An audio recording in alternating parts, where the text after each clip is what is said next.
दोस्तों, जो कल एक घटना हुई है दिल्ली में जिसमें 10 से 11 लोग मारे जाने की खबर आ रही है और लगभग 45 से 50 लोगों की अब भी गंभीर रूप से घायल होने की खबर आ रही है।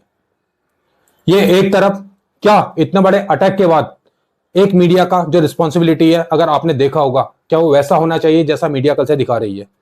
सेम चीजें हमने 2008 में जब मुंबई में हमला हुआ था, जो 2 से 3 दिन का एक पूरा एक्शन प्लान चला था, उसका लाइव फुटेज देते हुए मीडिया को देखा गया था, वहां पर देखा।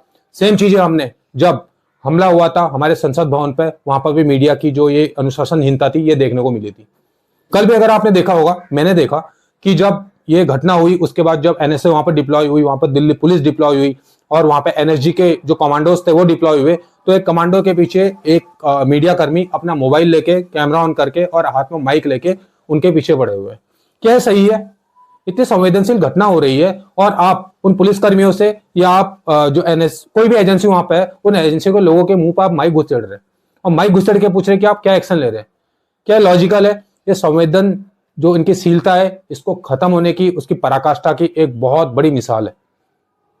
सेम चीजें 2008 में भी देखी गई थी, जिससे टेररिस्ट को बहुत ज्यादा हेल्प मिला था, जब पूरा live footage, live action TV पे दिखाया जा रहा था।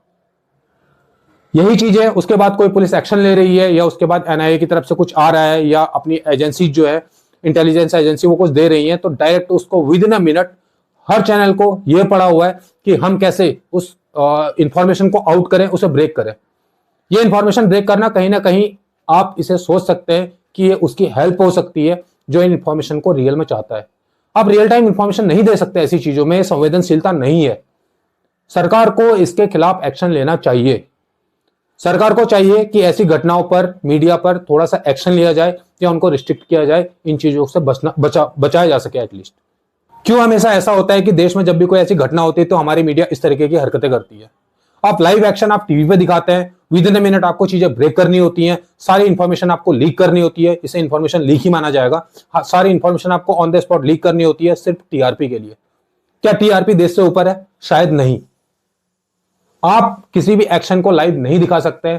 सरकार को इस पे एक सख्त से सख्त कानून बनाना होगा कि जब भी ऐसे एक्शन होते हैं, अब जो कल की घटना हुई थी, हो सकता है ये एक चेन रिएक्शन का प्लान हो कि पहले यहां पर होगा, फिर यहां पर होगा, फिर यहां पर होगा, यहां पर होगा, लेकिन आप विद इन आवर, आपका 1 घंटे के अंदर भी नहीं, 15-20 मिनट के अंदर पूरी मीडिया आती है, लाइव एक्शन वहां पर दिखाने लग जाते हैं कि लाइव एक्शन में ये चल रहा है, लाइव में ये चल रहा है, इस समय एनआईए आई, इस समय आईबी आई, इस समय ये आया, इस समय फलाना आया, इस समय ढिमकाना आया। उसके बाद उनके जो एक्शन, उसके बाद जो साक्ष्य जुटाए गए, उसके बाद ये लोग ब्यूरोज के बाहर खड़े हो जाते हैं और एक एक खबर को ऐसे लीक करते हैं जैसे कि ये लोग सेलिब्रेट कर रहे हो उस चीज को। ये सिर्फ टीआरपी के लिए इन चीजों को सेलिब्रेट कर रहे हैं।